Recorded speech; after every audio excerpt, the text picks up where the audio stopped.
नमस्कार दोस्तों, स्वागत है आप सभी का हमारे इस यूट्यूब चैनल हिमालय क्लासेज में।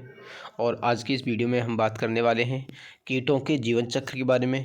जैसा कि आप सभी को पता होगा कि जो एग्रीकल्चर बायोलॉजी के तीसरे चैप्टर में लगभग 10 कीट दे रखे हैं और 10 कीटों का जीवन चक्र अलग अलग दे रखा है, जिसको याद करने में काफ़ी समस्या आती है विद्यार्थियों को।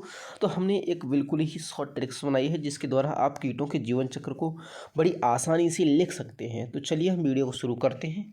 वीडियो शुरू करने से पहले यदि आप चैनल पर नए हैं तो एक बार चैनल को सब्सक्राइब करें और वीडियो को लाइक करें।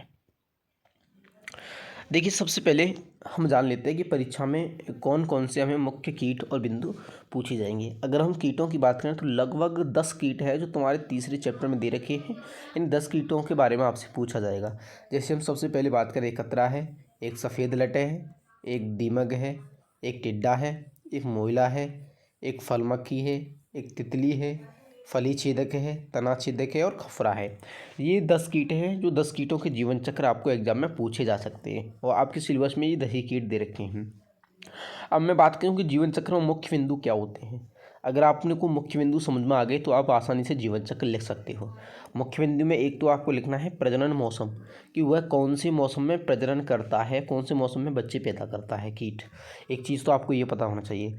दूसरा, प्रजनन समय आपको पता होना चाहिए कि कौन से महीने में और किस समय पैदा करता है। जैसे हम कातरा की बात करें तो ये जो कीट बच्चे पैदा करता है ये खरीफ के मौसम में बरसात के बाद, जैसी बरसात होती है तो रात्रि के समय क्या करता है, ये प्रजनन करता है। आगे हम बात करें, अगला प्रजनन विधि यानी कौन सी प्रजनन विधि है, तो सारे ही कीटों में लैंगिक विधि द्वारा प्रजनन होता है। आगे हम बात करें अंडों की संख्या, एक आपको अंडों की संख्या भी बतानी होती है कि कौन सा कीट कितने अंडे देता है।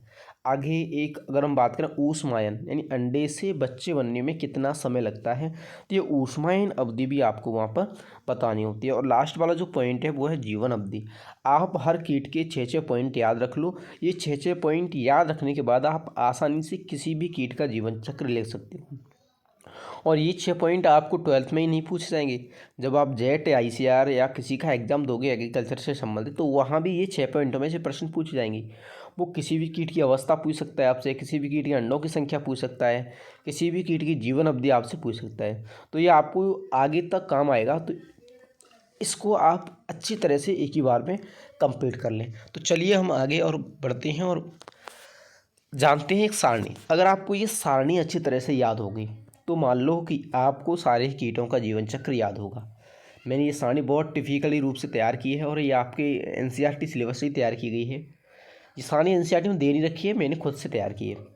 देखिए, हम सबसे पहले अगर बात करें कातरा कीट, तो कातरा कीट कौन से मौसम में सक्रिय होता है आपको पता है, खरीफ के मौसम में सक्रिय होता है। अब खरीफ के मौसम में सक्रिय होगा तो ये अपना प्रजनन कब करेगा, जून जुलाई में, क्योंकि जून जुलाई में बरसात स्टार्ट हो जाती है, जून जुलाई में।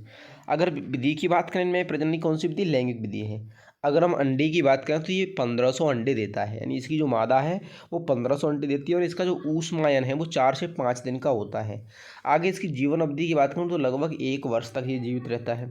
इसी तरह से अगर हम सफ़ेद लट की बात करें तो ये खरीफ के मौसम में सक्रिय होता है। जून जुलाई में क्या देता है, अंडे देता है। लैंगिक विधि द्वारा प्रजनन होता है।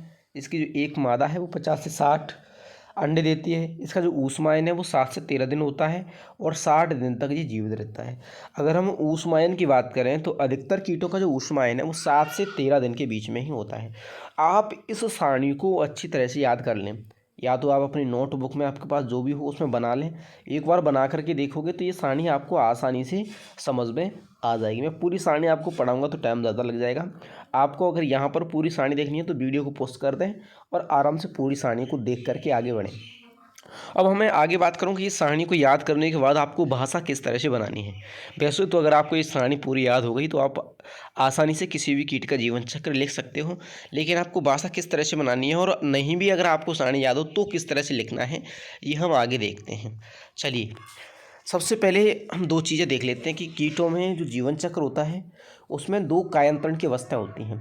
एक तो पूर्ण कायांतरण होता है जो आपको यहाँ ये डायग्राम दिखाई दे रहा होगा, और एक अपूर्ण कायांतरण होता है। अगर मैं पूर्ण कायांतरण की बात करूं तो पूर्ण कायांतरण में सबसे पहले क्या बनता है, अंडा। अंडा से गिडार बनती है यानी लार्वा, अंडा बनेगा। अंडा से लार्वा बनेगा, लार्वा या जिसको लट कहते हैं।